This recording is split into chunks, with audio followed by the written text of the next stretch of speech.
negative is a positive. So in quadrant 3, tan is positive, but everything else is negative. And finally, quadrant 4, your cosine is positive, everything else is negative. Because cosine's your x, so to plot in this quadrant, it's over, positive, down, plus, minus. Oops. All right. So the cosine's positive, sine is negative, tangent's also negative. All right. So all students take calculus. All are positive, only sine is positive, only tan is positive, only cosine is positive. All right, the next is a rule for figuring out what to do with your angle. We like to write our angles between 0 and 90. That's called a reference angle. We don't want to deal with 225. I'd rather have it be 45 degrees. So here's your rule. You should be able to figure this out. It is very logical, but I'm going to give you a rule anyways. Quadrant 2, look back at your notes. What did we do in quadrant 2? What did we do here? We did 180 minus 150. So the rule is subtract 180 minus theta. Okay. 180 minus theta. Okay. Quadrant 3, what did we do? Oops, I can't even see it. We did 240 minus 180. Okay. So here, we took our angle, theta, and we subtracted 180. And then the last one, we did 360 minus 315. So 360 minus theta. So this, based on which quadrant your angle is in, this will make your angle between 0 and 90 so that we can figure out what it is. Okay? All right, let's do a couple of practice problems. All right. Find the exact value of the following. Find the exact value of the following. All right, so sine of 330. So first, which quadrant are we in? Which quadrant is 330 in? Right. So if we think about our quadrants, 1, 2, 3, 4. Okay?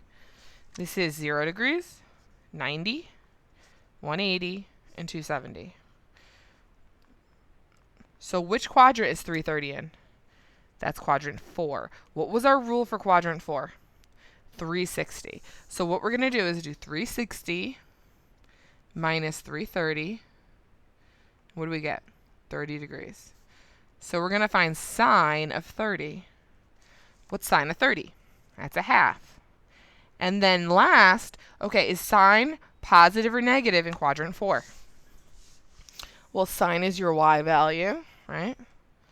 Sine is your y value. All students take calculus. Quadrant 4, cosine's positive, so sine is negative. So that's your answer. Okay? Done. Next one. 210. Which quadrant is 210? Well, 210 is between 180 and 270, so we're in quadrant 3. The rule for quadrant 3, subtract 180. What's 210 minus 180? 30. So, oops, tan of 30. What's tan of 30? That's radical 3 over 3. Now, in quadrant 3, is tangent positive or negative? Quadrant 3 is t. It's positive, so you're done. That's it. Okay. All right, cosine of 300. Which quadrant is that? That's quadrant 4, right? 300 is between 270 and 360.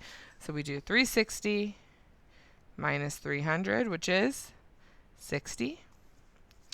Cosine of 60 equals radical 1/2, just kidding.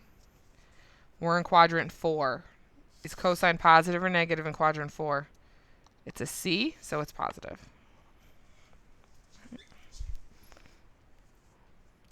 Last one. Sine of 120. Which quadrant is 120 in? That's quadrant 2.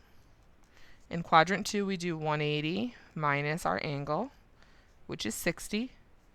Sine of 60 is radical 3 over 2. Is sine positive or negative in quadrant 2? 1, 2. That's a S for sine. Sine is positive. So that's our answer. And we're done. Okay. Last thing I want to go over is the unit circle. Right. The unit circle. All right. This is a little bit much, FYI. This takes some time.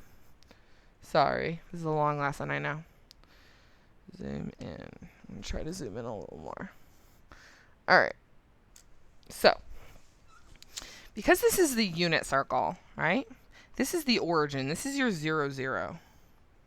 So, if we're on the unit circle, what's the radius of a unit circle? 1. So, what's this point? We're going over 1, up 0. So I never really explained why cosine of 0 is 1. Well, this is the reason. Cosine's your x. Cosine of 0 is 1. Sine of 0 is 0. 30 degrees. Cosine's your x. Cosine of 30 is 1/2. Whoopsies. Radical 3 over 2. I knew that. And sine of 30 is 1/2. 45 degrees. Cosine is radical 2 over 2. Sine is radical 2 over 2. 60 degrees.